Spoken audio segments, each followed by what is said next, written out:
Muy buenas tardes a todos. Muchísimas gracias por vuestra asistencia. Soy David Cano, socio de AFI y director de AFI, Inversiones Globales, sociedad gestora de instituciones de inversión colectiva. Y la intención de la sesión de hoy, bueno, es hacer un comité de inversiones en las que hablaré de la situación económica y daré, bueno, pues algunas de las recomendaciones, de los posicionamientos que tenemos en mercados financieros. Pediros perdón por el retraso al inicio, porque hemos tenido unos problemas técnicos y me temo que algunos siguen estando. Por ejemplo, no me podéis ver. Eso evidentemente no es ningún problema. Lo importante es que se pueda ver el PowerPoint, que confío en que así sea. Bueno, de lo que vamos a ver hoy es una documentación extensa. Por un lado, yo puedo ver el chat, ¿eh? Si alguno de vosotros quiere escribir algo por el chat, alguna pregunta, pues podré contestar al tiempo que voy viendo la presentación. Es una presentación extensa que os enviaremos y que en cualquier caso, bueno, tiene dos documentos de apoyo adicional que son los que pongo en esa primera página. Un artículo que acabo de escribir en papeles de economía española, se titula Los mercados financieros tras la pandemia y buenas tardes, Manuel. Y en ese artículo, bueno, hablo gran parte de lo que voy aquí a comentar y a la derecha tenéis un post que escribí el pasado 4 de enero en donde lo que hago es un balance de lo que ha sido el pasado ejercicio en los mercados financieros. Bueno, creo que pueden ser dos referencias, dos reseñas que os puede venir bien para quien quiera profundizar en lo comentado aquí. Se graba esta sesión, se os enviará igual que la documentación.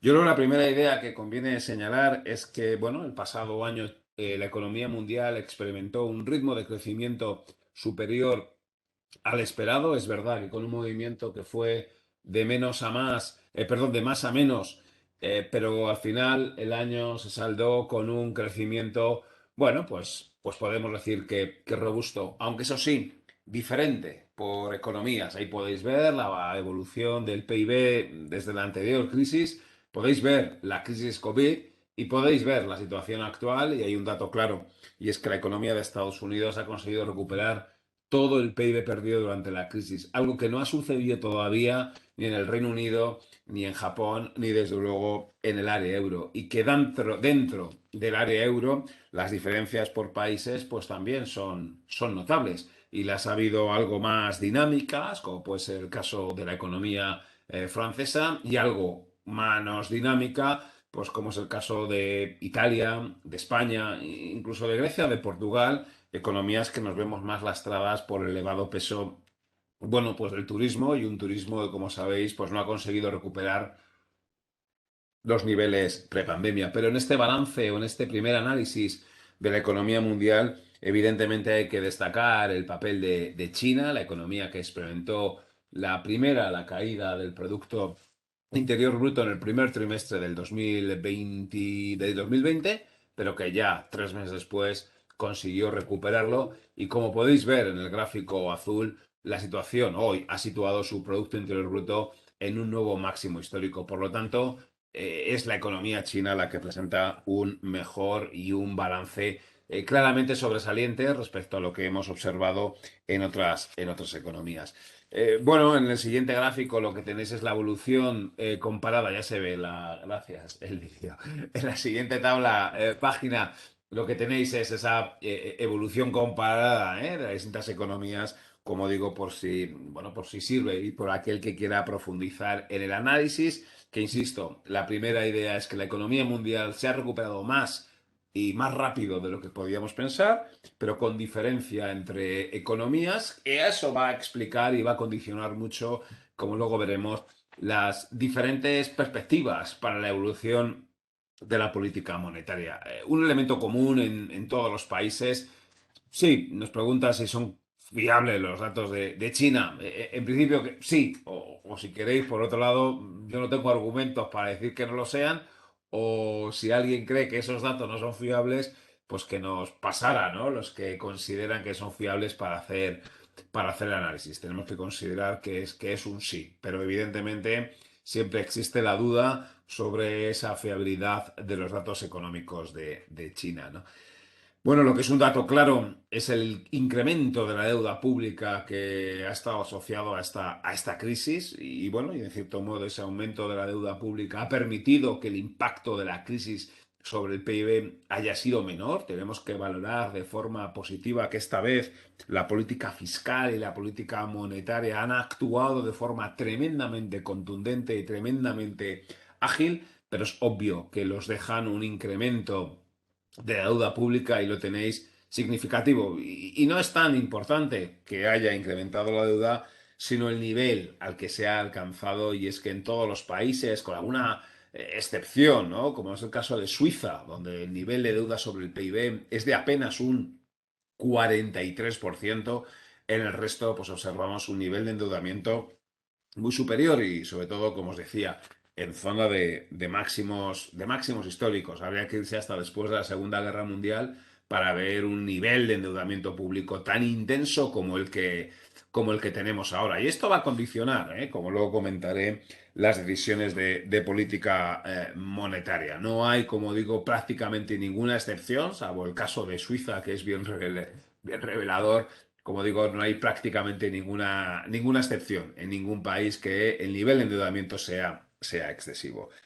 Primer titular, por lo tanto, la economía ha crecido más de lo esperado, pero tiene un lastre o ha sido a costa de tener un abultado déficit público que termina en un abultado endeudamiento público. ¿Y este año qué? Bueno, pues este año las previsiones de crecimiento económico y todo ello, claro, condicionaba factores de riesgo en los que luego entraremos, entre ellos los riesgos geoestratégicos. Podemos pensar que el mundo va a seguir creciendo. Algo menos que lo que vimos el pasado año, aproximadamente 5 décimas, 6 décimas menos, pero en cualquier caso un crecimiento que podemos decir que es robusto, que está en línea con con el potencial. Ahí tenéis las previsiones, como digo, que ha publicado hace poco la Comisión Europea. Ahí tenéis país a país. Sobresalen algunos, y entre ellos el caso de la economía española, con un crecimiento esperado para este año cercano al 5%, pero no es menos cierto que después de un crecimiento del pasado año que decepcionó. A pesar del ligero recorte que se pueden estar experimentando en las previsiones de crecimiento de la economía mundial en las últimas semanas o meses, insistir en esta idea, en la idea de que la economía mundial va a crecer este año 2022 en línea con el potencial. Los economistas nos hemos visto obligados a hablar de un concepto, los famosos cuellos de botella, que esto fue la sorpresa negativa, podría decir, el pasado año. El pasado año empezó con un brutal, ¿no? Con un fuerte, muy fuerte crecimiento económico en la primera mitad del año que nadie esperaba, y entre esos nadie, pues podemos decir que las empresas que no fueron capaces de anticipar el fuerte crecimiento de la demanda y que se vieron sometidos a cuellos de botella, a falta de capacidad de reacción de la función productiva, que se vieron incapaces de hacer frente a un incremento brutal de la demanda. Y eso provocó esos cuellos de botella. Son tan importantes y han sido tan relevantes los cuellos de botella a la hora de explicar una ligera pérdida de dinamismo de la economía mundial en la segunda mitad de 2021, que en AFI Research han elaborado un indicador sintético de los cuellos de botella que podéis tener aquí en la documentación, y como digo, como esta documentación se va a enviar, pues podréis mirarlo con más calma. Ahí podéis observar cómo desde noviembre, diciembre, pero sobre todo desde el primer trimestre del 2021 hemos asistido a esos famosos cuellos de botella que fueron máximos en septiembre, en octubre, y que seguramente tras esos cuellos de botella, bueno, pues es uno de los principales factores que explican por qué la economía mundial ha perdido algo de dinamismo. La noticia favorable es que esos cuellos de botella pues parece que están empezando a revertir. Pero es obvio que en este contexto de crecimiento económico menor que el del pasado año, y esta foto, este gráfico que lo extraemos de las previsiones de la página web de BlackRock, se ve muy bien, ¿no? El hundimiento de la economía, el muy fuerte crecimiento y a partir de ahora pues una ralentización, aunque en cualquier caso a tasas importantes de crecimiento económico. Pues es obvio que sobre este escenario favorable para la economía mundial hay factores de riesgo, y uno de ellos tiene que ver con esos famosos cuellos de botella, aunque insistir y transmitir la idea de que parece que van revirtiendo. Es obvio que el otro factor de riesgo y la gran sorpresa positiva, bueno, positiva o negativa, depende de donde estemos del pasado año, pues tuvo que ver, o ha tenido que ver con una tasa de inflación que ha repuntado. Se podía esperar que la inflación, pues hace un año o hace 2 años, con la pandemia podíamos esperar que la inflación fuera a repuntar, pero tenemos que reconocer que ha repuntado de forma mucho más intensa de lo que inicialmente podíamos esperar, que ese repunte es generalizado por países, no hay país que no haya tenido ese repunte de la inflación, tal vez la única excepción puede ser China, donde podéis observar que su tasa de inflación es baja, es de apenas un 0,9, y de nuevo a la pregunta que os hacía José Ángel, si son fiables o no estos datos, bueno, tenemos que pensar que sí, pero efectivamente sorprende una tasa de inflación tan baja en China.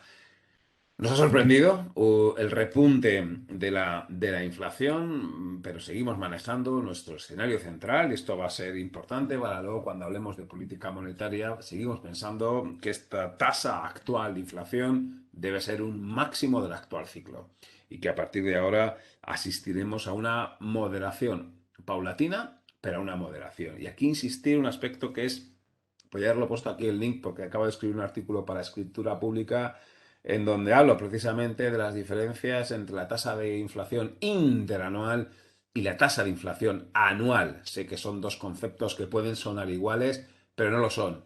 Uno es la inflación interanual, es la variación de los precios diciembre de un año contra diciembre de un año, o enero de un año contra enero del año anterior, febrero contra febrero.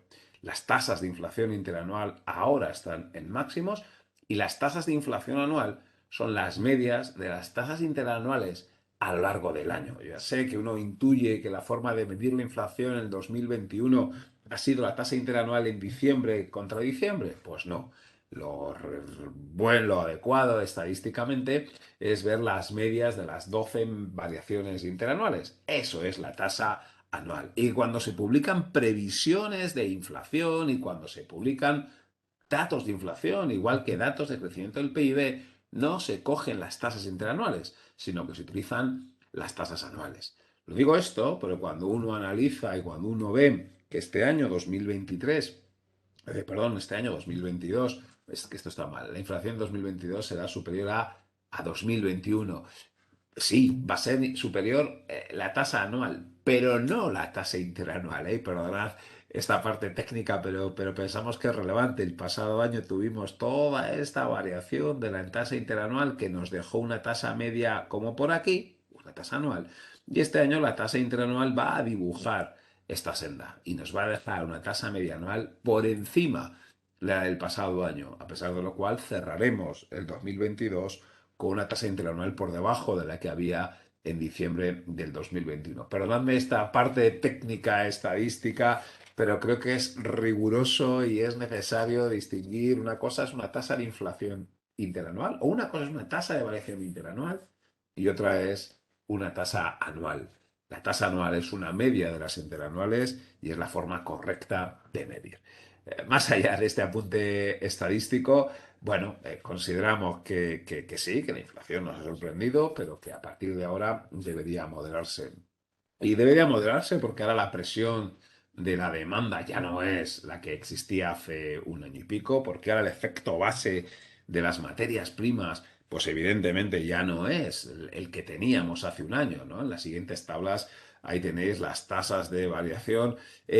Las tasas estamos muy bien, muy buena pregunta, Luis. El objetivo de los bancos centrales son tasas anuales, ¿vale? Medias anuales, siempre son tasas medias anuales. De hecho, y cuando veáis que se publican previsiones, siempre son tasas medias anuales. Si fuesen interanuales a cierre de año, bueno, pues se marca un asterisco, por así decirlo, ¿eh? Pero cuando hablemos de la inflación y del crecimiento del PIB, siempre estamos hablando del año 2001, del año 2022, del año 2023, siempre son tasas medias anuales. Aunque, y hecha tu pregunta, que es muy buena, Luis, diremos que los bancos centrales, su objetivo es una tasa de inflación anual a medio y largo plazo, ¿eh? No están tan preocupados por la tasa de inflación del año 2022 o del año 2023, de un año concreto, sino de esas tasas de inflación a medio y largo plazo y ya me anticipo, ¿no?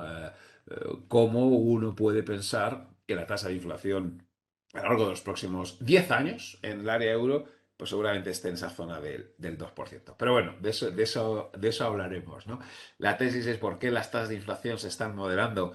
Insisto, porque la demanda ya no tiene esa presión, porque los efectos base ya no tienen esa variación interanual. Claro, el pasado año asistíamos a unas variaciones interanuales del precio de las materias primas eh, eh, brutales. Bueno, me dices, Luis, que las previsiones del BCE se alejan mucho de la realidad. Bueno, dices, ¿se han fallado las previsiones del BCE sobre la inflación? Sí, las del BCE, las de los economistas y los mercados financieros, ¿eh? Los todopoderosos mercados financieros, esos eficientes mercados financieros que lo saben todo y que siempre aciertan y que afortunadamente no es así y por eso tenemos oportunidad de generar dinero y de ganar dinero en los mercados financieros. Ahí tenéis, ¿eh? Nosotros utilizamos un indicador de expectativas de inflación que lo que nos permite es medir cuáles son las expectativas que tiene el mercado para la evolución de la inflación.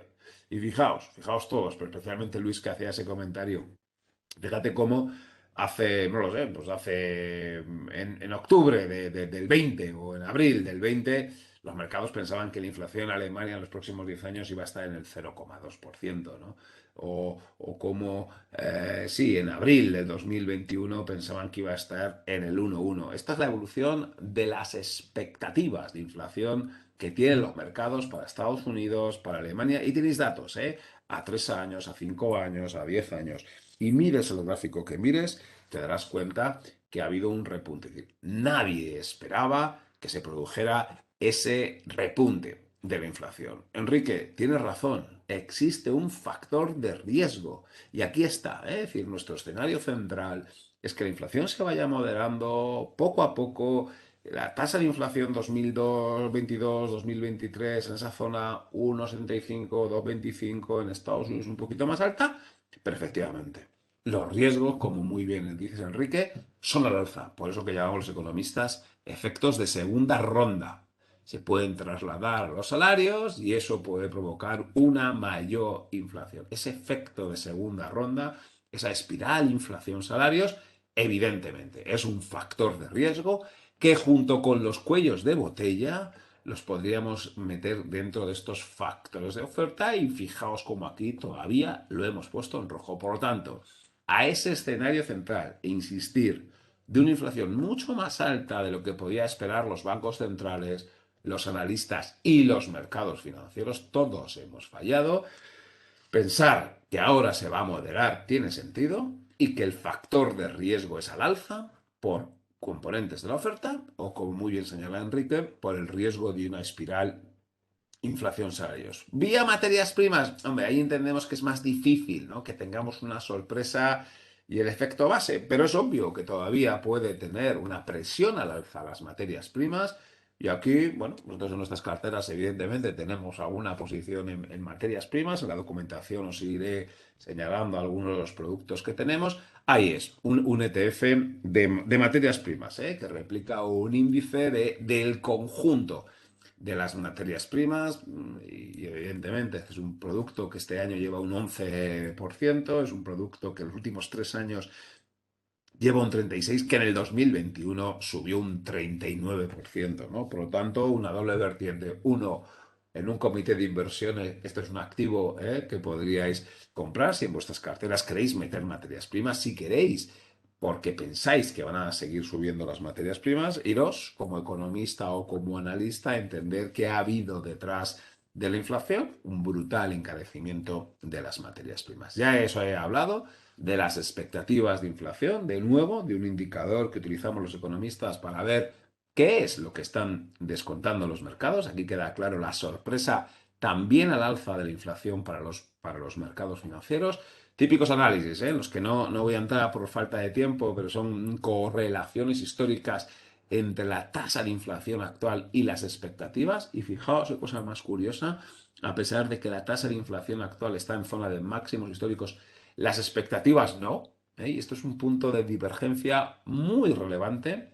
Los mercados lo que nos están diciendo es que la inflación no se nos va a disparar. Enrique, el factor de riesgo que tú señalas, los mercados no lo descuentan. Luis, no solo no lo descuentan los bancos centrales, tampoco lo descuentan los mercados. Que estemos en estos puntos de aquí es muy, muy, muy relevante, porque podrían estar los puntos por aquí. Es decir, que los mercados pensasen que la inflación a 10 años en Alemania pues se iba a quedar en el 4% o en Estados Unidos. Sin embargo, fijaos cómo están incluso por debajo de esa recta de regresión. Esto es un dato, en mi modo de ver, muy, muy, muy, muy, muy interesante. Víctor, preguntas que si los mercados de tipos... luego hablamos de los tipos de interés. Entendemos que una parte del tramo largo de la curva es posible que haya sobrereaccionado estos días atrás. Pero si me permites, Víctor, de eso hablaremos luego. Lo que no ha sobrereaccionado no han sobrereaccionado, perdón, las expectativas de inflación y fijaos este dato. Actual inflación en Estados Unidos 7,5, actual inflación en Alemania 4,9. El mercado dice que en los próximos 3 años la inflación se va al 3,2 en Estados Unidos, se va al 2,8 en Alemania, 2,9 en 5 años, 2% a 5 años, 1,9 a 10 años. No, luego hablamos de geoestrategia, Juan Manuel. Juan. Bueno, bueno, más gráficos sobre... es un tema que nosotros estudiamos mucho, las expectativas de inflación y demás, y ahí está un poco más argumentado. Y comentar que efectivamente las expectativas de inflación para nosotros son un activo de inversión más, que lo compramos y lo vendemos. Sí, hablaremos de la pendiente de la curva, sí, hablaremos luego, ¿verdad? Incluso traigo un ETF que está vinculado a la pendiente de la curva en Estados Unidos y que nosotros en alguna cartera hemos comprado. Bueno, esto es un producto de pura expectativa de inflación. Estos no son bonos vinculados a la inflación. Estos son expectativas. Es decir, aquí el ETF y el fondo lo que hacen es compran bono vinculado a la inflación, pero se ponen cortos en futuros sobre tipos de interés a largo plazo. ¿Vale? Y este es el asunto y por eso, a ver, la inflación se está claro, Josep. El riesgo está actual, el riesgo es que la inflación se estanque y se quede ahí arriba en estos niveles, evidentemente. Quienes penséis que eso es lo que va a pasar, quienes penséis que no se va a cumplir el escenario de reconducción de la inflación, de reconducción de la inflación hacia niveles objetivos de los bancos centrales, este es vuestro producto. Que consideréis que la inflación, que las expectativas de inflación se van a quedar al 4, se van a quedar al 5, se van a quedar al 6%. Este es vuestro producto. Un producto que, fijaos, el último año ha ganado un 6, ha ganado un 7%. ¿Y cómo se calcula su potencial de revalorización? Bueno, cada 100 puntos básicos al alza de expectativas de inflación, este producto te gana un 7% aproximadamente. Bueno, pues si hoy las expectativas de inflación a 10 años están en la zona del 2% para Alemania, bueno, pues si pensáis que se nos van a ir al 3 o al 4%, pues ahí tenemos un potencial de revalorización del 14%, ¿vale? Ese sería, como digo, uno de los productos a tener. Nosotros lo tenemos desde septiembre del año 20. No pensábamos que iba a repuntar tanto, sí que iba a repuntar. Y bueno, de momento lo tenemos ahí, ante el riesgo de que la inflación se vaya a ir para arriba. Ahí os he puesto bien formato fondo o bien formato ETF, y este es el ETF de expectativas de inflación. Ahí os pongo el leasing y como digo, este ETF, su valor liquidativo, va pegadito, traquea las expectativas de inflación a 10 años. Europa, zona del 2%. Si pensáis que va a ser del 3%, compráis esto y las expectativas de rentabilidad adicionales pues son del orden del 7%. Y si además o en lugar de Europa pues pensáis que va a ser Estados Unidos, este es el mismo producto, ahí lo tenéis. Y US 10-year inflation, que es lo mismo, pero la expectativa de inflación en Estados Unidos. Y aquí además tienes el riesgo de tipo de cambio. Las expectativas de inflación en Estados Unidos son aproximadamente 50 puntos básicos por encima de las europeas. Al mismo tiempo que sus expectativas de crecimiento del PIB son aproximadamente entre 50 y 100 puntos básicos, ¿no? Estados Unidos nos saca, dejadme que simplifique, un punto porcentual de crecimiento todos los años y eso implica un punto de inflación diferencial, ¿eh? Esa es un poco la diferencia, que tal vez explica, pues, un punto o 2 puntos más de expectativa de revalorización de su mercado bursátil, ¿vale?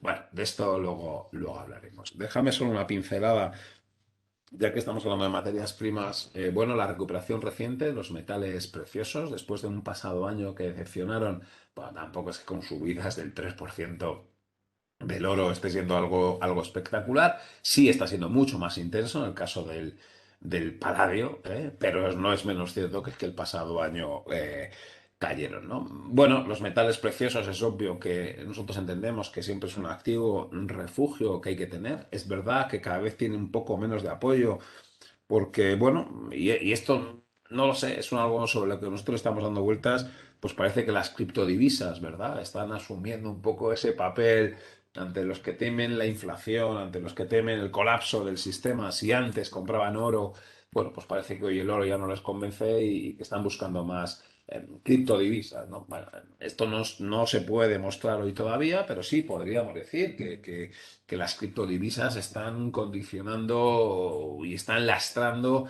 a la evolución de los metales preciosos. Bueno, cuando hay clientes nuestros que nos piden efectivamente invertir en metales preciosos, nosotros al final siempre recurrimos a hacerlo a través de un fondo de inversión, especialmente si quieres no solo oro, quieres oro, plata, platino o paladio, por ejemplo. Bueno, pues ahí os ponemos un fondo que lo tenemos en nuestras carteras gestionadas, OFI Precious Metals, que eso es, que es un fondo que lo que hace es invertir en los porcentajes que aparece ahí sobre estos metales preciosos. Claro, volatilidad 25%, ¿eh? Esto no es un activo que sea estable, sino que es un activo pues, que tiene una elevada volatilidad y en principio una descorrelación. Ahí os pongo un poquito más de info de este fondo. Y luego, bueno, pues si queremos en lugar de invertir en todos los metales preciosos a través del fondo de inversión, bueno, pues hay alternativas como son los famosos ETCs. Como sabéis, un ETC es un producto cotizado que está respaldado por la tenencia física del bien, del metal precioso en este caso, con comisiones de gestión muy, muy bajitas, especialmente en el caso del oro, ¿no? Ahí os pongo tablas de revalorización para ver la brutal revalorización este año del paladio, un 17,8%, pero para recordar que efectivamente el paladio pues, tiene una volatilidad del 42%. Bueno, ¿es un activo refugio? Bueno, no lo sé. Desde luego lo que sí que puede ser es un activo diversificador. Y especialmente el oro. Y ahí os ponemos el ETC que nosotros utilizamos para materializar nuestra inversión en oro. Un oro que lo tenemos dentro de los activos diversificadores, ¿eh? Esta es una tecnología que hemos utilizado, que hemos ya interiorizado en nuestras carteras, en donde, bueno, pues al final son carteras mixtas, un peso en renta fija y un peso en renta variable en función del riesgo del cliente. El peso en renta variable pues puede ser un 10, un 25, un 50, un 75% y el resto tradicionalmente era renta fija. ¿Cuál ha sido el problema o cuál es el problema de la renta fija? Bueno, pues que el pasado año perdió y que todavía no tiene expectativas de rentabilidad positiva y por lo tanto necesitamos otro activo distinto, necesitamos otro bloque que complemente a la posición que tenemos en renta variable y sobre todo a la posición en renta fija. Y eso es lo que hemos llamado los activos diversificadores, de los cuales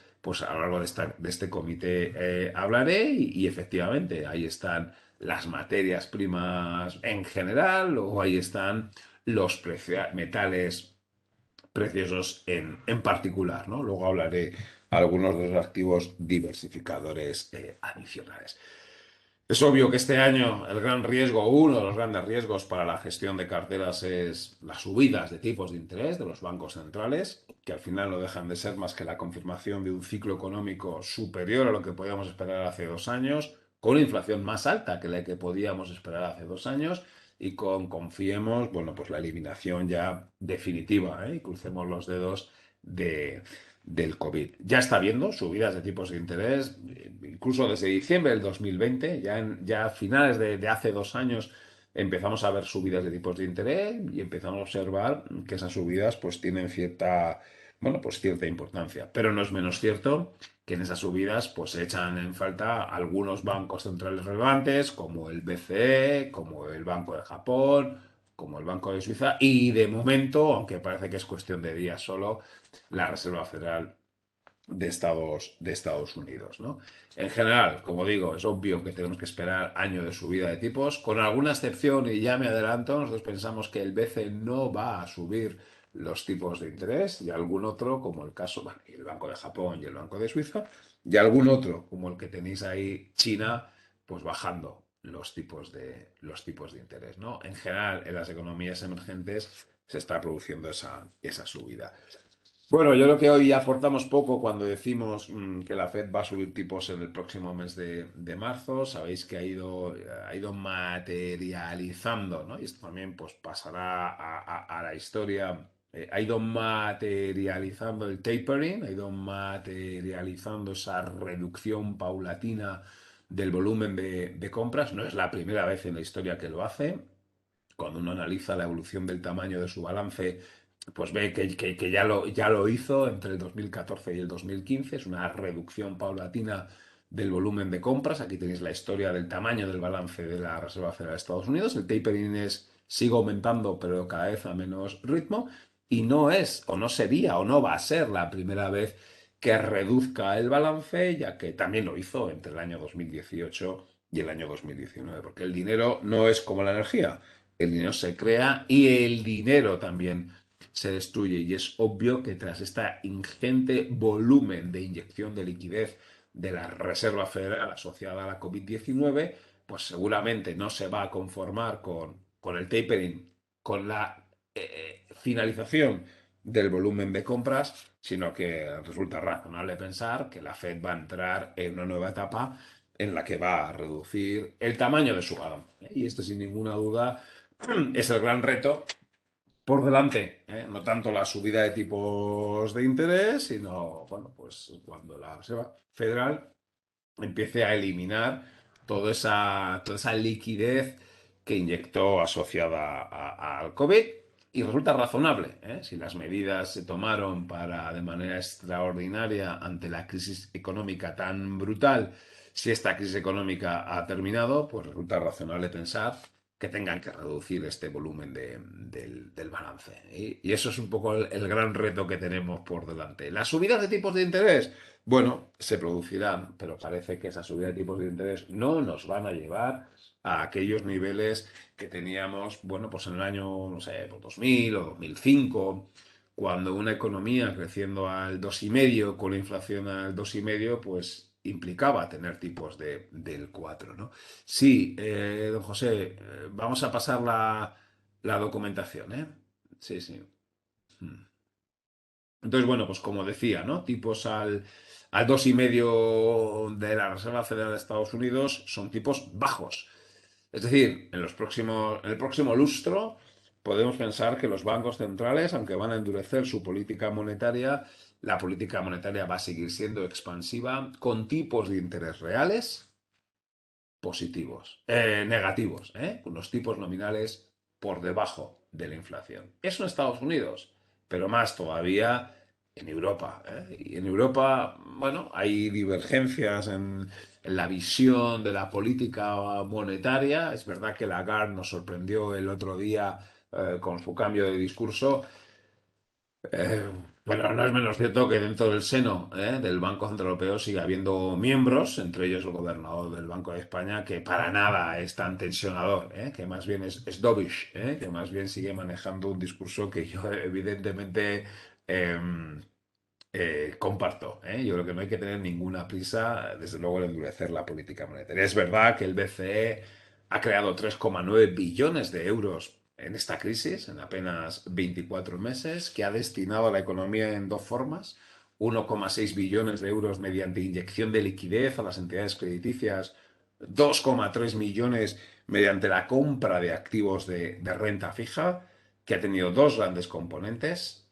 ¿Vale? Ahí tenéis la liquidez, ahí tenéis la compra de activos de renta fija, que tiene dos grandes componentes, el famoso APP, que es el que va a continuar, el BCE va a seguir comprando mediante el APP y el PEPP, ese programa que creó el Banco Central Europeo en marzo del 2020 como reacción a la pandemia y que va a terminar, ¿eh? Y que va a terminar ahora una vez que, bueno, pues parece que lo peor de la pandemia ha quedado atrás. Este es el APP, es el producto que va a seguir existiendo y ese PPP que termina ahora después de haber comprado 1,8 billones. Sí, Víctor, muy de acuerdo y de eso vamos a hablar ahora.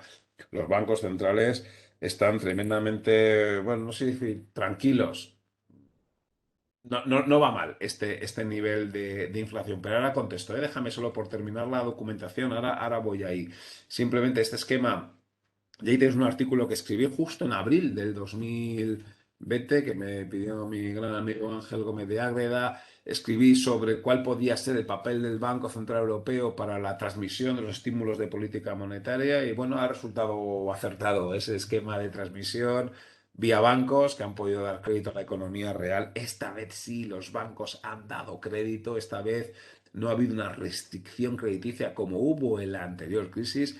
Esta vez ha pillado la crisis con una solvencia bancaria espectacular. Esto, para los que sepáis un poco más, qué bueno para la renta fija financiera subordinada, qué bueno para los cocos, unos cocos que siguen ofreciendo un tipo de interés que nos parece bien adecuado, ¿no? Pero no solo ha servido para que llegue el incremento, ese incremento del dinero sobre el total de la economía, ha permitido que los gobiernos estén pagando tipos de interés muy bajos. Me preguntáis si ese incremento de la base monetaria ha afectado o explica parte de la inflación. Sí, parte de la inflación bien explicada por el aumento de la base monetaria, pero entendemos que está mucho más explicada por el encarecimiento de las materias primas, por los cuellos de botella y por el fuerte dinamismo de la economía. Es decir, tras estos 3,9 billones de euros que ha creado el Banco Central Europeo, e incluso si me apuras, todos estos desde aquí, estos 2 billones, estos 7 billones en total, han generado muy poca inflación. El gran debate, yo creo que ahí no hay debate, creo que no han provocado inflación. El debate es si todavía, ¿no? Si esto es cuestión de tiempo y eso terminará por llegar de forma mucho más intensa a la economía real y generar inflación. Bueno, es el debate que tenemos que tener, que los que piensen que sí piden ya al Banco Central Europeo no solo no aumentar más, sino incluso recortar este dinero, porque insisto, este dinero creado se puede reducir, ¿no? Bueno, lo que es cierto es que los gobiernos no están pagando un sobretipo de interés por este brutal nivel de deuda pública, al revés, se produce una paradoja. En el caso de España, España paga menos intereses de la deuda sobre el PIB que lo que se pagaba en el 2013, a pesar de tener mucha más deuda, pues gracias a ese tipo de interés tan tremendamente bajo. Y dejadme que vaya a este esquemita que me parece muy relevante y es uno de los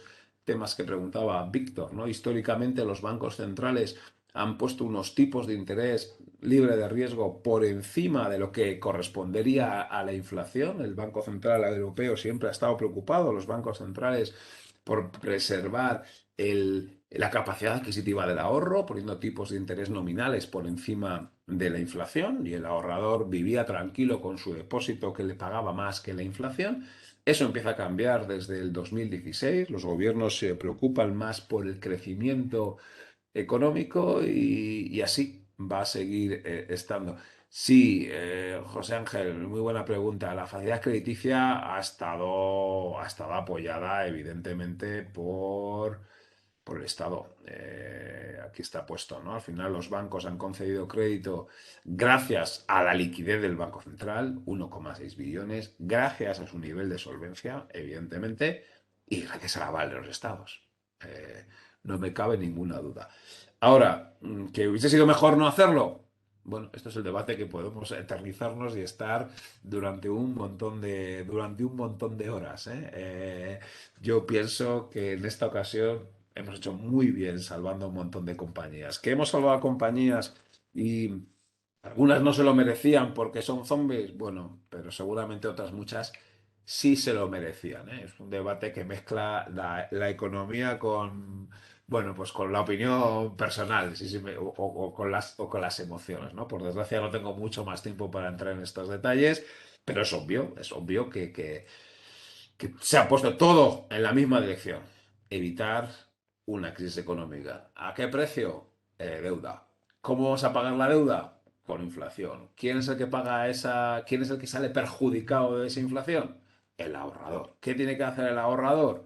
Pues asumir más riesgo y convertirse en inversor, ¿no? Y asumir riesgos. Marta, si hay burbuja inmobiliaria en China, hombre, burbuja inmobiliaria como tal, no.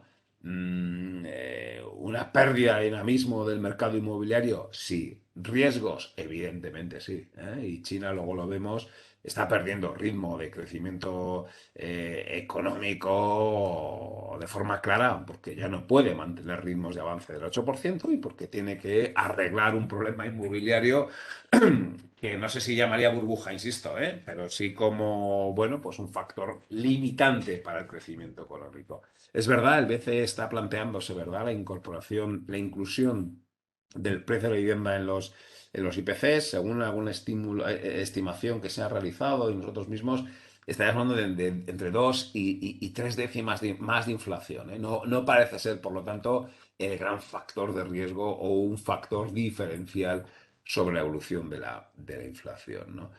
Vuelvo a estos gráficos de aquí e insisto, y esto es una de las grandes tesis de inversión nuestra, al final los bancos centrales ahora priorizan al endeudado porque estos son los gobiernos, ergo los ciudadanos, ergo las siguientes generaciones.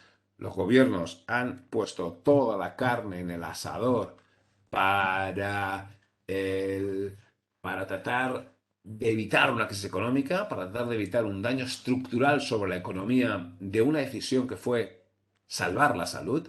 Y Víctor, ese mileurista que no llega a fin de mes, que no puede ahorrar e invertir, que hay inflación, no es tan mala noticia para él. Y es, wow, ¿cómo es posible? Bueno, pues porque al final entendemos que ese mileurista, que normalmente es una persona joven, y dejadme que haga simplificaciones, porque si no, no me da tiempo a contarlo todo, ¿no?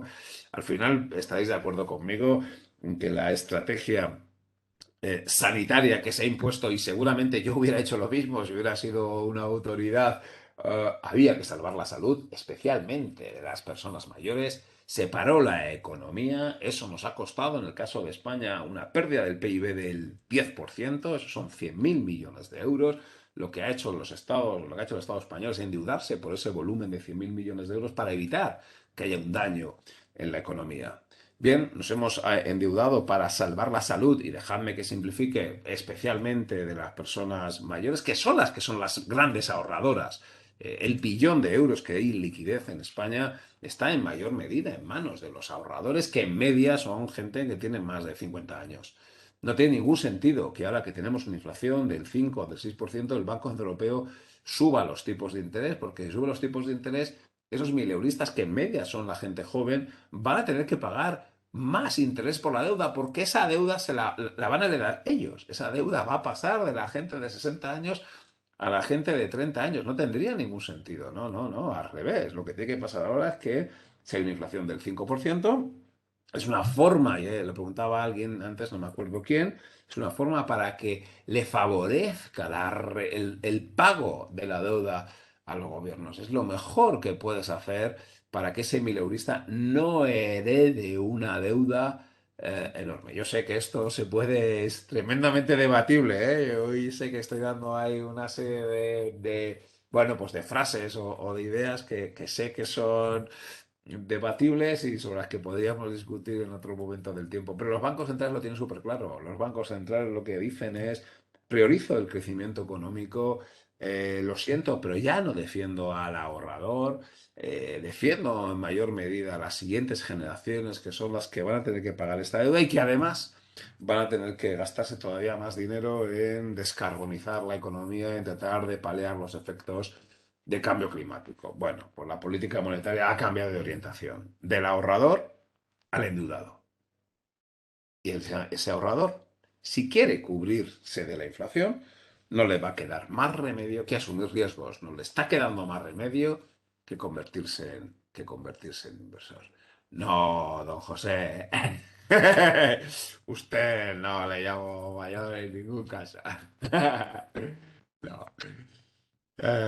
Bueno, ahí tenéis las previsiones de tipos de interés. Bueno, alguna idea sobre la evolución de la economía china. Ya he comentado, ¿no? Donde efectivamente la economía china está perdiendo dinamismo, es lógico que no pueda estar manteniendo un ritmo de crecimiento superior al 8% que ha mantenido años anteriores y resulta razonable, como digo, anticipar esa ralentización del mercado inmobiliario. Sara, creo que te Marta, comentabas que si una burbuja, bueno, pues entendemos que no, es una ralentización, ahí os pongo algún gráfico para poder entrar a verlo. Y efectivamente, el Banco de China ha bajado los tipos de interés en un tema que me gustaría comentar, la decepción que está suponiendo la evolución de la bolsa china. Es una idea de la que yo siempre he defendido, ¿verdad? Estar largo en bolsa china y estar largo especialmente en las acciones tipo A, en las acciones tecnológicas. Aquí, bueno, el palo nos lo llevamos el pasado año cuando las autoridades chinas empezaron a intervenir los mercados financieros y especialmente los bursátiles. Y es algo que evidentemente no ha sentado bien y ahí debemos reconocer que hemos ido reduciendo nuestras posiciones en bolsa china y en bolsa china tipo A, que está funcionando muy bien y puede seguir funcionando muy bien. La apuesta renminbi, la apuesta deuda renta fija china en moneda local ante la constatación de que los tipos son más altos allí, el 10 años chino está en el 2,84, es verdad que ahora con el 10 años alemán al 0,30 y sobre todo el americano al 2 ya no hay tanta diferencia, pero claro, hace un año y pico que el Bund estaba en el menos 0,50 y el T-Note estuvo en el 1,30, wow, la diferencia era más significativa. Bueno, este sí que es un activo que nos gusta tener en carteras, deuda pública china denominado en renminbis. Un activo que el pasado año funcionó muy bien, ganó un 10,3. Este año pues estaba un poquito más estable. Pero como digo, es un activo que recomendamos tener. Ahí os pongo fondos de inversión de renta fija y bueno, me atrevo a comentar los dos que nosotros tenemos las carteras que gestionamos o que asesoramos, ¿no? Este fondo de Aberdeen, fijaos, el último año, en el año 2021, un más 15%, este año un 0,53%, es renta fija, y este es el fondo de Eurison, el pasado año un más 17% y este año un 0,94%. Esto en línea con lo que preguntaba Marta, qué importante es que en la selección del fondo de inversión el gestor haga un buen bond picking y efectivamente limite o elimine el riesgo de promotoras inmobiliarias. Aquí ha sido clave en el fan selection el bond picking que ha hecho cada uno de los gestores, ¿no? Esta es la idea, que seguimos insistiendo en ella y que estamos recomendando. Y aquí un poco la decepción, la renta variable china tipo A, en donde, bueno, pues evidentemente no ha funcionado como a nosotros nos gustaría y ahí hemos ido reduciendo algo las posiciones. Bueno, riesgo geoestratégico, alguien también lo comentaba al principio. Ahí os pongo el link de BlackRock. Yo creo que la página web de BlackRock y su indicador de riesgo geoestratégico es excelente y es el que a mí más me gusta y por eso la coloco aquí, coloco el link y podéis ver cómo se ha deteriorado claramente ese riesgo geoestratégico, fundamentalmente por el conflicto Rusia-OTAN. Fijaos cómo ha subido, como también hay riesgos de esa batalla tecnológica entre Estados Unidos y China, riesgos de ciberataques, bueno, en fin, en esto de los... Bueno, este lo pasó un socio nuestro, Esteban Sánchez, es el mapa de los ciberataques. Cuando tengáis un ratito, pinchad en ese link y ya veréis lo cómo asusta el riesgo de ciberataques. Hay otros factores de riesgo que son un poco no son tan intensos, pero que evidentemente hay que seguirlos. Atentados terroristas, tensiones en el Golfo Pérsico, crisis políticas en algún país emergente, el conflicto potencial en Corea del Norte y luego, bueno, algunos factores que parece que se han reducido, pues que tiene que ver con una fragmentación en Europa. Cuando habla de Europa habla más de Unión Europea y Unión Monetaria Europea, aunque ahí está, ¿eh? Y Polonia y Hungría son factores a vigilar, y lo que tiene que ver con el cambio climático. Yo aquí pienso que ese factor de riesgo no es tan bajo, ¿no? Pero bueno, es una pura opinión personal, y lo que sí es que afortunadamente pues se ha quitado de encima el riesgo de COVID, ¿eh? Hasta hace 4 días, el riesgo COVID era uno de los más importantes. Bueno, siempre que uno analiza la situación de la economía mundial, pues es obvio que tiene que tener encima de la mesa los riesgos geoestratégicos.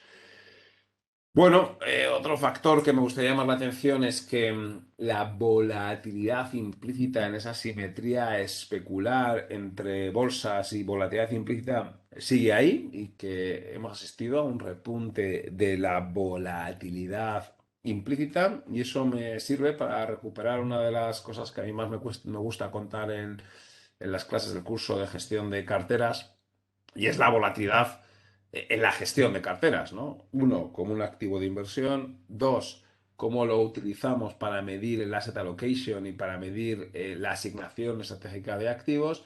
Y luego tres, el low volatility factor investing, que es esa técnica de factor investing que consiste en elegir aquellas compañías con una menor volatilidad. Pero dejadme que elija, pincho aquí, la volatilidad como un activo de inversión. Uno puede comprar y vender volatilidad implícita, y lo puede hacer teniendo siempre vega positiva, estar comprado siempre de volatilidad implícita. Eso no está funcionando, ¿eh? La vega positiva, existe este ETF, en alguna cartera lo tenemos, y no funciona bien. Bueno, funciona bien cuando hay acontecimientos muy extremos, ¿eh? Y es como tener un seguro a todo riesgo en caso de que haya, pues no sé, un gravísimo accidente o que caiga un satélite espacial. No pasa y tú sueles perder la prima. Ahora, si eso sucede alguna vez, bueno, pues evidentemente tienes una gran plusvalía. Insisto, hay ETFs, hay fondos vega positiva, y estoy hablando de la volatilidad como activo de inversión. Estoy hablando de que el VIX, es un activo financiero más que se puede comprar y que se puede vender. Tú lo compras cuando piensas que va a subir y lo vendes cuando piensas que va a bajar. Dado que cuando hay una caída en las bolsas la volatilidad tiende a subir, hay quien considera que tiene sentido estar siempre vega positiva. Tener siempre comprado un ETF que está largo en volatilidad implícita. La evidencia empírica te dice que eso funciona muy bien en grandes eventos de riesgo, solo en grandes eventos de riesgo. Bueno, si crees que hay una tercera guerra mundial, que se va a liar una muy parda, este es el producto que tienes que tener. Igual que antes hemos comentado, quien piense que la inflación se nos va a ir al 5%, se va a enquistar ahí. He puesto el ETF y el fondo de expectativas de inflación. Quien piense que estamos a las puertas de un gran drama en las bolsas, bueno, pues este es el producto. A nosotros nos gusta más gestionar la volatilidad, ¿eh? Estar largos, estar cortos en volatilidad, tener vega positiva, vega negativa. Ahí os pongo el link de un post que escribió, bueno, pues Gonzalo Bonilla, que es un miembro de nuestra gestora, en donde explicaba los futuros de volatilidad implícita y cómo uno puede comprar y vender, y es un activo más. O os pongo un fondo, Amundi Volatility, que lo que hace, el gestor hace eso, vega positiva, vega negativa, vega positiva, vega negativa, ¿eh? No está permanentemente comprado de volatilidad, sino que la compra cuando está baja y la vende cuando está alta. O lo que a mí más me gusta, que es la vega negativa cuando toca, ¿eh? Y hacerlo cuando consideramos que está lo suficientemente alta o cuando las probabilidades de que la bolsa caiga más de un 5% son bajas. Y eso lo hacemos mediante la venta de opciones put. Venta sistemática de opciones put, condicionado a que el modelo nos dé orden de venta, ¿vale? Esto lo tenemos en una sesión que hice con Adrián. Ahí tenéis el link a la YouTube donde se explica. Os he puesto también un link al post que escribió Diego Mendoza, en donde él explica los resultados de esa estrategia que hemos materializado el pasado año en nuestro fondo en el AFI global, ¿no? Os recuerdo, la estrategia de venta de put es esta de aquí. Al final nosotros vendemos, spot está en 4.000. Bueno, pues vendemos. Cuando el modelo nos dice vende, y es verdad que el año pasado nos dio venta en todos los meses, vender put la vendemos con un strike un 5% por debajo del spot y con la prima que cobramos, pues nos suele dar un break-even del orden del 7%. Cuidado, vendemos con un vencimiento a un mes. Por lo tanto, si en un mes la bolsa cae menos del 7%, ganamos. Y si la bolsa sube también. Es decir, las probabilidades de que ganemos vendiendo put son del 85%. Es verdad que cuando cae ese mes en el que la bolsa te cae un 8%, un 10, un 15%, pues podemos perder mucho. Pero el resto de los meses se gana. Y de hecho aquí está el track record del pasado año. Todos los vendemos el tercer viernes de cada mes. Ahí os ponemos cómo estaba el Eurostoxx, cuál es el strike. Compramos, vendemos put un 95%, vencimiento un mes después. La volatilidad implícita que había en ese momento. Cuando la volatilidad implícita está más alta, pues la prima que cobramos es más alta. Como sabéis, uno de los principales parámetros que determina la prima de una opción es la volatilidad implícita. A mayor volatilidad implícita, pues mayor prima que cobramos. A mayor prima que cobramos, pues más break-even, más margen de caída. Que aquí lo tenéis, un 5,5, un 5,7, un 5,9, un 5,9, un 6,5%. ¿Qué tenemos aquí? ¿Cuál fue la variación del Eurostoxx? Si el Eurostoxx sube, nos llevamos toda la prima. Si el Eurostoxx cae más de un 5%, si cae menos de un 5%, nos llevamos toda la prima, porque el strike está en un 95% del spot. Y si cae más de un 5%, nos llevamos un trocito de prima. Si cae más del 5% de la prima que hemos cobrado, empezaríamos a perder. No ha sido el caso.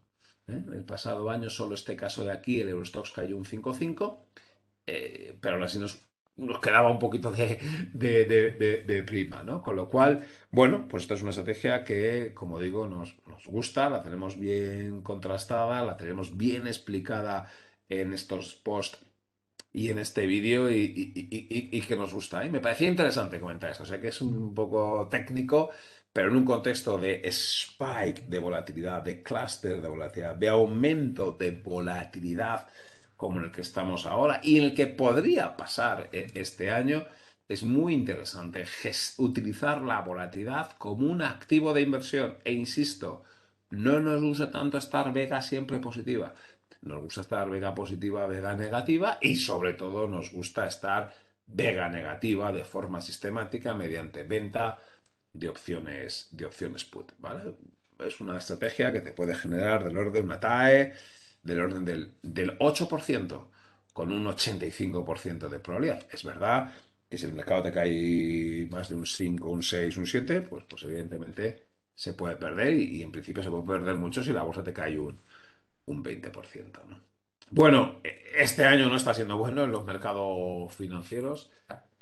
Ahí tenéis la tabla de los índices AFI, distintas categorías y las pérdidas son generalizadas y son importantes, ¿no? Y me da igual casi casi la categoría que mire, salvo este año la renta fija emergente de moneda local, gracias al real brasileño que se está apreciando y ahí nos está aportando algo, pero en general cuando uno mira los índices AFI ve que este año todos van hacia abajo, ¿eh? Está siendo un año malo porque lo está haciendo en renta fija, pero también en renta variable. El pasado año fue malo en renta fija, pero fue muy bueno en renta variable. Pero este año se está produciendo esa combinación muy mala de que me cae la renta fija y me cae la renta variable.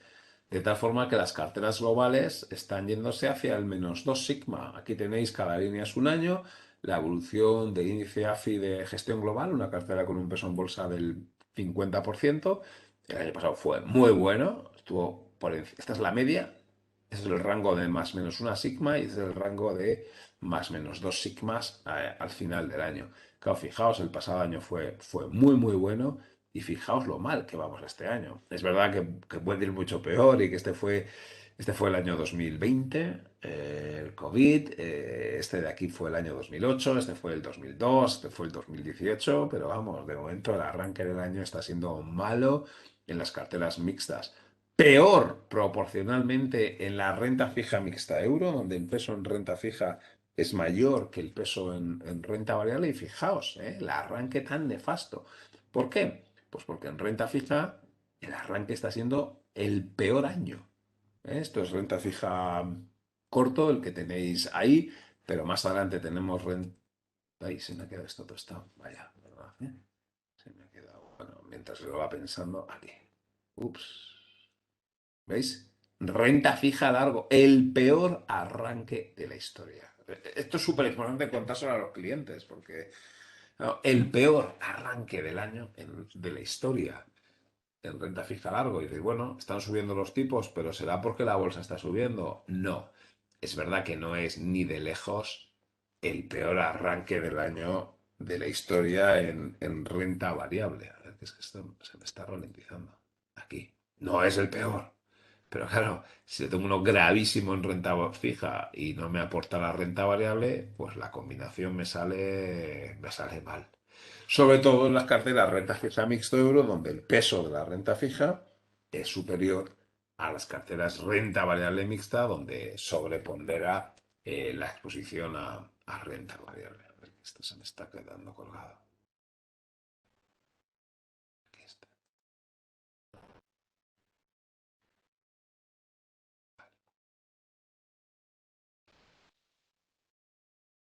Disculpad que algo me está pasando y no me va bien.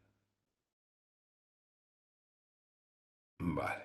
Bueno, simplemente. Bueno, y en monetarios euro el arranque del año malo, como son todos los últimos años, con unos tipos de interés negativos. Pero bueno, sí quería poner de manifiesto ese arranque tan negativo en los mercados financieros, porque el repunte de los tipos de interés está llevando a pérdidas muy intensas en renta fija, sin que la renta variable nos está acompañando. Esto recuerda mucho a lo que pasó en el 2018, ¿eh? A finales del 2018, donde todo perdió. Ahora, afortunadamente, está pasando al principio de año.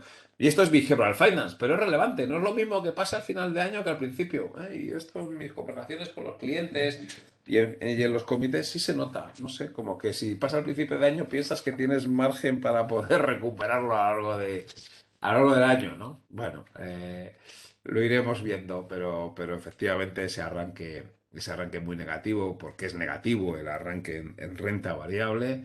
Ahí tenéis gráficos los voy a pasar rápido que me quedo sin tiempo, son simplemente galería gráfica de la evolución de la renta variable. Debo reconocer que la corrección está siendo, gracias Ignacio, un abrazo.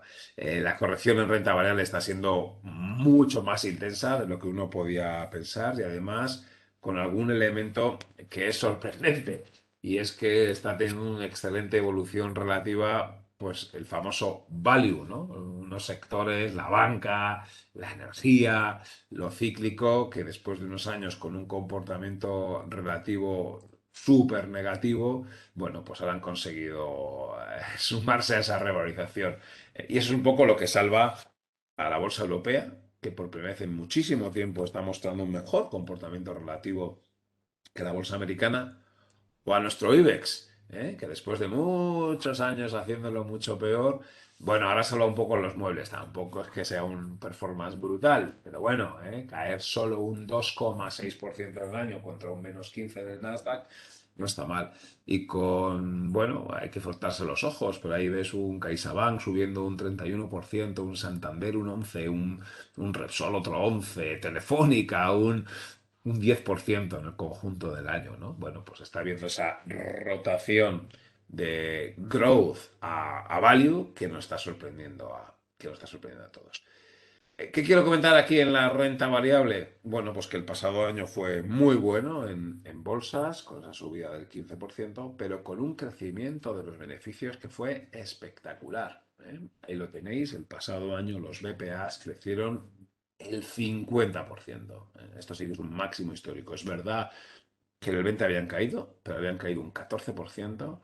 Que suban un 50% permitió que subiese el BPA hasta un máximo histórico, ¿eh? Y ahí tienes gráficos, estadísticas que os enviaremos todas, ¿eh?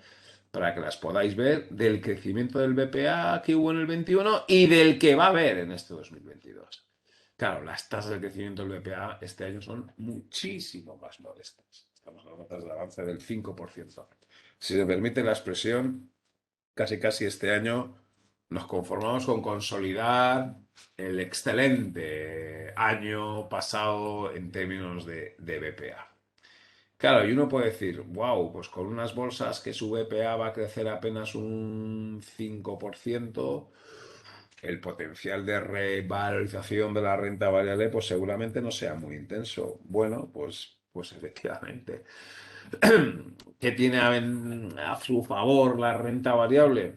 Bueno, pues que los ratios de valoración, los famosos PER, que hace un año y pico estaba todo muy... Es que Manuel dice, ya nos vemos todos comprando. En fin, no, perdona. Claro, ahora el PER, estamos hablando del PER en la zona 17. Cuidado. Ah, comprando bonos. Bueno, algún tipo de bonos, los de los híbridos, luego entraremos, la renta fija financiera subordinada, algo de high yield, un poquito de Italia a 10 años, un poquito de Estados Unidos. Algo ya se puede comprar de bonos, ¿eh? Algo se puede comprar, efectivamente. Algo de deuda pública se puede comprar. En renta variable, bueno, creo que es relevante, señalar esta caída de los ratios PER. De nuevo, aquí se puede ver la botella medio llena o medio vacía. Los ratios PER todavía están por encima de la media histórica. Con alguna excepción, fijaos este dato. El IBEX tiene un PER 12,9. La media histórica es 13,3. El MIP, el PER actual es 10,6. La media histórica es 13,1. ¿Vale? Esos niveles de alta sobrevaloración que existía tiempo atrás, desde luego ya no es el caso. Bueno, sabéis que en AFI nos gusta mucho el Factor Investing, es una metodología que Diego Mendoza tiene bien estudiada y se me olvidó poner aquí la masterclass que hicimos juntos de Factor Investing, tenemos algún mandato que utilizamos. Bueno, y este año no está funcionando. No está funcionando porque no está funcionando el quality. No está funcionando el quality. Debemos reconocerlo, ni está funcionando. Está funcionando el value. La gran sorpresa, bueno, algunos dirán que para ellos no es sorpresa, para nosotros sí que lo es, la excelente evolución del value en contraste con lo que está pasando con el quality. Nosotros seguimos defendiendo que la apuesta de renta variable factor investing tiene mucha lógica y lo que hay que acertar es, bueno, por los distintos factores. Y estar atentos, esto también lo pasaba a Diego Mendoza, como digo, es unos, lo diría, sin exagerar, unos principales expertos en factor investing, desde luego de España y diría también de Europa. Nos pasaba este de análisis, ¿no? Al final es ver cómo en value lo que más pesa son financieras, pero sobre todo en momentum. Como sabéis, momentum y sobre todo momentum precio lo que hace es van incorporando aquellas compañías que más están subiendo. Bueno, pues fijaos el peso que están teniendo los financieros en momento, ¿no? Bueno, documentación que quien quiera profundizar en ella yo se la pasaré para que le eche un ojo. ¿Qué quiero llamar la atención sobre la renta variable? Bueno, pues la renta variable como el único activo en donde uno puede tener expectativas de rentabilidad del 5, del 6, del 7 para el conjunto del año. Por lo tanto, si han caído pues un 5 o un 6, bueno, pues el potencial de alzas que tenemos de aquí a cierre de año no está mal. Es un 10%. Los BPA siguen acompañando, no tanto como el pasado año, pero siguen acompañando. Pero es verdad que la renta variable ya no tiene como lastre el nivel de sobrevaloración que tenía tiempos atrás. Nuestra posición en renta es una neutralidad, no estamos sobreponderados en renta variable, hemos hecho algún ajuste reconociendo nuestro error en renta variable china, hemos hecho algún ajuste de growth hacia value, evidentemente algún ajuste hay que tener, pero nuestra cartera sigue siendo quality, nuestra cartera sigue siendo growth, nuestra cartera sigue siendo tecnológicas y nuestra idea sigue siendo esta recuperación en renta variable. Hay que aprovecharla, perdón, en bancos, perdonad, y en petroleras y demás. Hay que aprovechar para ir deshaciendo posiciones, sobre todo en algún banco. Esta subida de los últimos tiempos, en nuestra opinión, hay que aprovechar para vender y hay que aprovechar para esas intensas caídas que ha habido en el ultra growth, en esos fondos que invierten en esas potenciales futuras FAN. Que habrá más volatilidad, evidentemente, y habrá perturbaciones y esas volatilidades hay que cada vez interiorizarlas más como un activo financiero más. Y uno puede comprar y vender volatilidad, uno puede tener vega positiva, vega negativa y gestionarla, ¿no? De renta fija, bueno, pues ese repunte espectacular en algún bono, como es el caso del 2 años americano. ¿Quién iba a pensar que se iba a situar en la zona del 1,5%? El repunte de la curva americana brutal, especialmente en el tramo corto, no tanto del largo, que ha llevado a una reducción de pendiente. Y había una pregunta que debía, ¿no? Es una sorpresa brutal que antes, mucho antes de que el Banco Central empiece a subir los tipos de interés, la pendiente se te venga abajo. Esto nunca jamás había pasado. La pendiente tiende a caer cuando el Banco Central empieza a subir. ¿Qué quiere decir que la pendiente caiga mucho antes de que el Banco Central empiece a subir? Pues que el margen temporal de las subidas va a ser limitado, que las subidas de tipos van a ser pequeñas. Y eso ya lo he hilado al principio, ¿eh? Y es una de las tesis central que manejaba, ya voy a intentar redondearla. El mercado dice, vale, la Fed te va a poner los tipos en el 2%, no más. A pesar de que el PIB va a crecer al 2, 2,5, la inflación va a ser del 2. Claro, el mercado ni de lejos descuenta que la inflación en Estados Unidos se va a quedar en el 5. Eso no está contemplado. Lo hemos visto, las expectativas de inflación no lo tiene así. Te está hablando de un 2, 2,5, un 2, 2,5 de inflación, más un 2, 2,5 de crecimiento, es un 4, 4,5 del teórico tipo nominal de la Fed ahí a largo plazo, y la Fed ha dicho que no, que va a ser un 2, y eso es lo que tiene descontado los mercados. Quienes penséis que no sea así, porque la inflación va a ser mucho más alta, expectativas de inflación. Quienes penséis que no va a ser así, porque consideréis que la Fed va a subir mucho más los tipos de interés y por lo tanto la pendiente a la curva va otra vez a subir. Dice, no, ¿cómo que va a acabar la subida de tipos de la Fed pasado mañana? No, la Fed va a estar subiendo 3 años los tipos de interés hasta ponerlos en el 4,5% y la pendiente de la curva tiene que repuntar.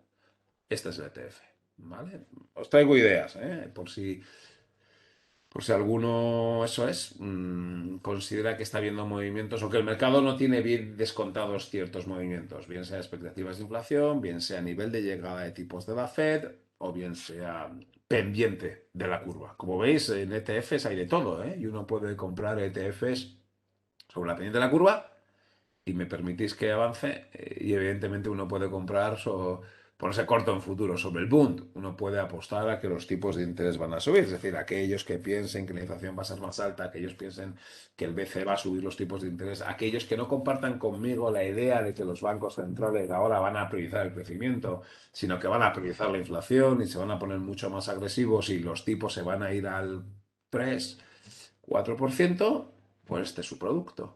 Esto es un inverso Bund. Esto gana si los tipos de interés suben. Claro, este año un más 3,78. El año pasado subió un 0,93. Claro, viene de años pues bien malos, ¿no? Bueno, efectos de cobertura, efectos especulativos. Aquí os traigo esta alternativa, el inverso Bund. Y sí, el repunte de los spreads que se ha producido en la periferia al euro y la tira alcanzada por Italia. Aquí sí que es una llamada, una call, una llamada a la compra clarísima. Esto nosotros sí que lo estamos comprando. Estamos comprando, Manuel lo decía, ¿no? ¿Comprando bono italiano? Sí. A 10 años, sí. De hecho, igual nos precipitamos un poco, porque yo creo que empezamos a comprar en el 1,20, 1,30 y esto está en el 2%. Bueno, un 2% de una tira a 10 años ya nos parece bien. Se puede comprar directamente el bono, se puede comprar, nosotros tenemos aquí, ¿no?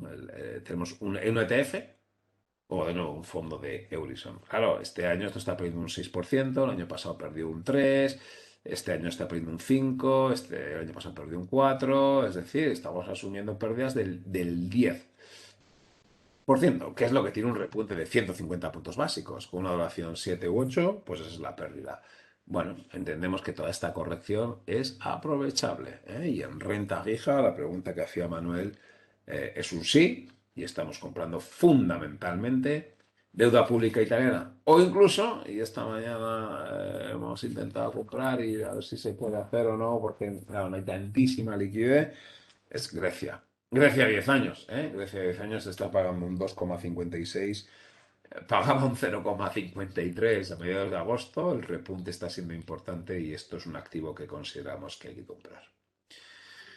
Bueno, por seguir analizando el mercado de la renta fija, ha habido ese repunte de los tipos bases y ha habido un repunte de los diferenciales más o menos intenso, ¿eh?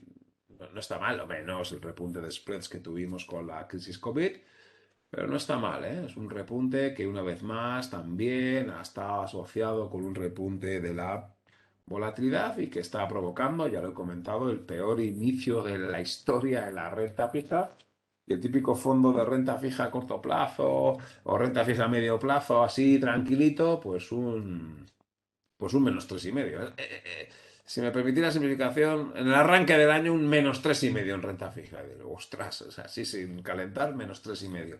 El año pasado la deuda pública o la renta fija sin riesgo de crédito pues perdió entre el 0,5 y el 2,5.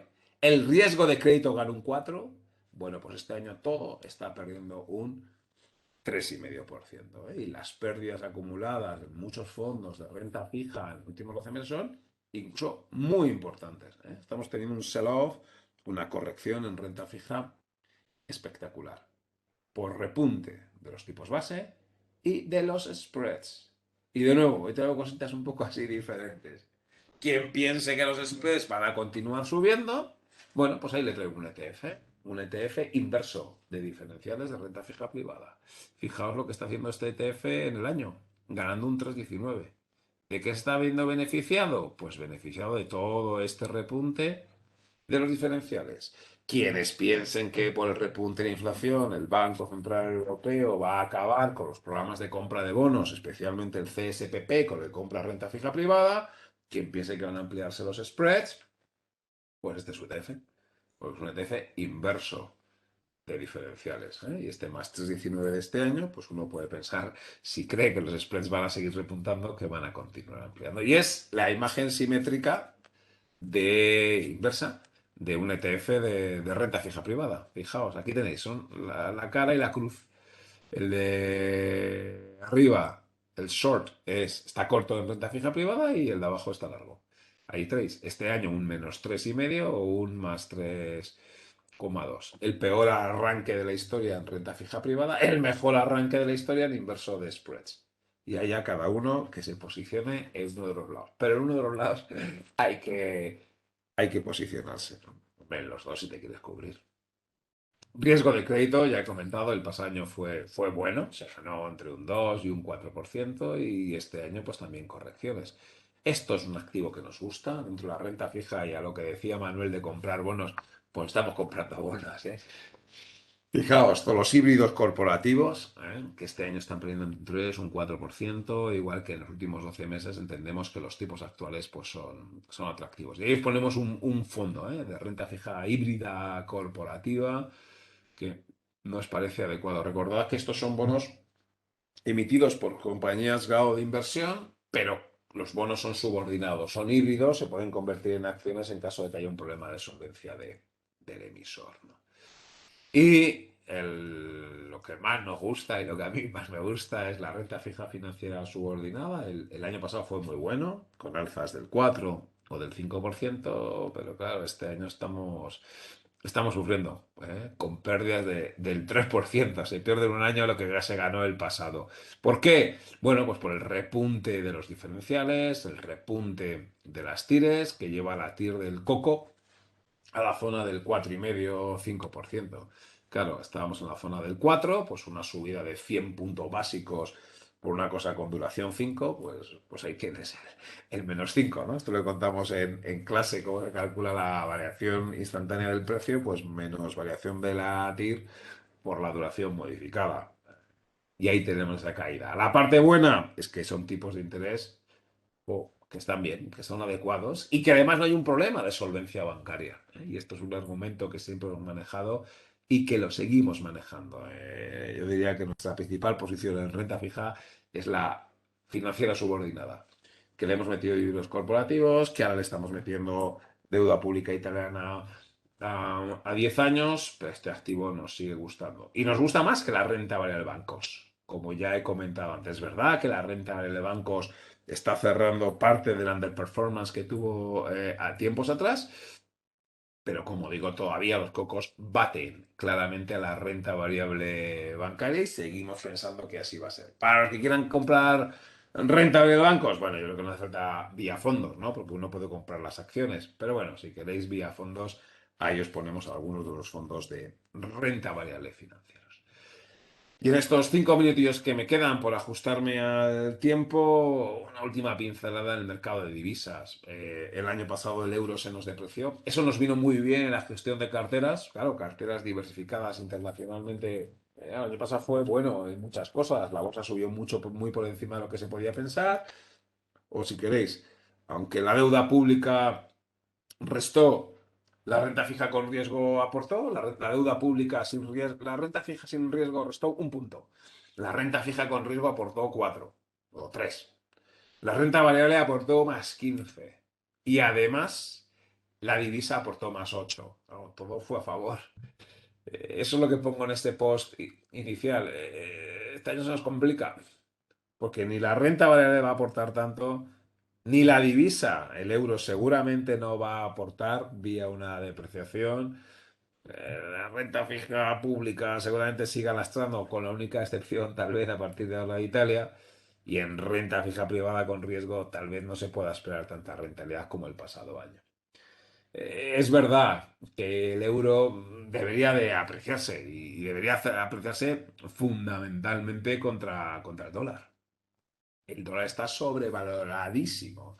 Y ya lo sé, que detrás de un dólar tan tremendamente sobrevalorado, pues tenemos una economía que crece más, una economía que es mucho más atractiva que la europea, pero fijaos el grado de sobrevaloración que tiene el dólar. Nosotros estamos infraponderados en dólar, ¿eh? Estamos deshaciendo posiciones en dólar ante la expectativa de que el dólar debe irse al menos hacia la zona de 1,15, 1,18, 1,20. 1,23. No es una moneda que tengamos. Sí es la libra, una moneda que tenemos. Ahí la empezamos a comprar en la zona de 0,86 y bueno, pues la mantenemos ahí en el 0,83. Y aquí viene una apuesta que no está funcionando del todo, que son las coronas noruegas. Nosotros pensamos que, bueno, pues Noruega es un país triple A, es un país con un diferencial positivo de los tipos de interés, que además se ve beneficiado del encarecimiento del petróleo y pensábamos, y seguimos pensando, aunque nos estamos desinflando un poco, pero bueno, que la corona se tendría que apreciar y que la corona noruega, que ahora está cotizando en la zona de 10-20, pues debe irse al menos hacia la zona de 9,30 o incluso hacia la zona de 8. Ya estuvo por ahí, ¿eh? Fijaos, estuvo en 7. Todo este movimiento depreciador de la corona estuvo vinculado a la pérdida de valor del petróleo. Pero ahora que el petróleo está recuperando, bueno, la corona no termina de recuperarse. Esta es una apuesta que nos gusta, ¿eh? Y que la tenemos, aunque debemos reconocer que no está funcionando del todo, ¿no? Pero bueno, quienes consideren que puede funcionar, pues ahí lo tenéis. Y luego la última es la del renminbi, que ya he comentado. Entendemos que aunque China tiene sus riesgos macro, como ya hemos comentado, como ha apuntado Marta, el diferencial de crecimiento está ahí, el diferencial de tipos de interés está ahí, el renminbi está infravalorado y China se produce un fenómeno curioso. Es un país que tiene superávit de la balanza por cuenta corriente, que tiene reservas, que tiene diferencial de tipos de interés, sin tener un diferencial de inflación. Ergo, pues resulta razonable pensar que el renminbi puede seguir apreciándose. A ritmos más lentos, el pasado año se apreció un 10% contra el euro, a ritmos más lentos, pero es una divisa que en nuestra opinión se tiene que tender a apreciar. En definitiva, y sí que sí, por ajustarme a la hora y media que tenía asignada, la economía mundial el año pasado nos sorprendió. Afortunadamente, la crisis económica COVID ha resultado no ser estructural, ha resultado no provocar una histéresis, gracias a la acción de la política fiscal y de la política monetaria expansiva y además gracias a las vacunas. Esa política fiscal y monetaria expansiva nos deja daños colaterales. Un daño colateral, sobre todo, es un brutal incremento en la deuda pública.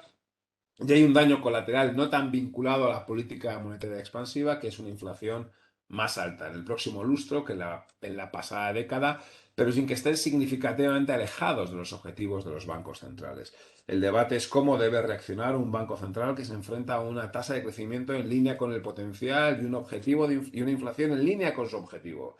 Uno podría pensar llevando los tipos de interés a una posición neutral. Una posición neutral es la media histórica, es un 4%. Pero no, los bancos centrales han modificado el discurso de política monetaria y ahora piensan más en el crecimiento y no tanto en la preservación del poder adquisitivo del ahorrador. Y van a subir los tipos de interés y van a quitar liquidez, pero van a hacer súper poco a poco y no van a poner los tipos reales positivos, van a seguir siendo negativos. En ese contexto, un ahorrador se tiene que plantear convertirse en inversor y eso pasa por asumir más riesgo. Un riesgo que lo puede asumir claramente en renta variable, una renta variable que no está barata, es verdad, no está tan cara como hace un año y pico, tiene el apoyo de los beneficios empresariales que están en zona de máximos históricos. La renta variable es un activo que se debería revalorizar entre un 5, un 7, un 10%. Que nuestro discurso de growth, growth, growth y quality lo hemos matizado un poco y además de eso ahora hay que tener algo de value, evidentemente, pero que está subida en bancos, en petroleras y demás, nosotros entendemos que es aprovechable para vender, para comprar aquellos ultra growth que se han quedado un poquito más atrás, que va a haber más volatilidad en renta variable y que hay que aprovechar y hay que utilizar la volatilidad como un activo más de inversión, que en renta fija empieza a haber oportunidades, especialmente el 10 años italiano, un poquito de la deuda pública de Estados Unidos y la parte de renta fija con riesgo de crédito, el subordinado financiero y el subordinado corporativo. Y que en divisas entendemos que el dólar debería depreciarse, que le puede quedar algo de recorrido apreciador, aunque ya poquito, a la libra, y es la corona noruega la divisa que le debería quedar más recorrido apreciador, y al renminbi chino. La apuesta renta fija china en moneda local sigue siendo válida, al tiempo que hemos matizado un poco la apuesta renta variable china tipo A, que esa la estamos desmontando un poquito, ¿no? Y por mi parte, esto es todo. Muchísimas gracias a vosotros por aguantarme una hora y media aquí hablando. No digo nada de criptos porque no tengo demasiado criterio, lo siento, José Luis. Esta casa, Nereida González es la que sabe de criptoactivos en general y de hecho que hay alguna masterclass preparada. Ella podrá hablar con mucho más criterio que yo. Muchas gracias, Manuel. Cuídate tú también. Bueno, don Oscar Martínez, un abrazo fuerte. Don José, abrazo. Gracias a todos vosotros por vuestra atención. Os mandarán el documento y el vídeo. Gracias, Jaime. Y nada, y a vuestra disposición. Y de verdad, muchísimas gracias por atenderme, por escucharme. Me hace muchísima ilusión, ¿eh? Y me anima mucho a seguir trabajando. Gracias a todos. Hasta luego.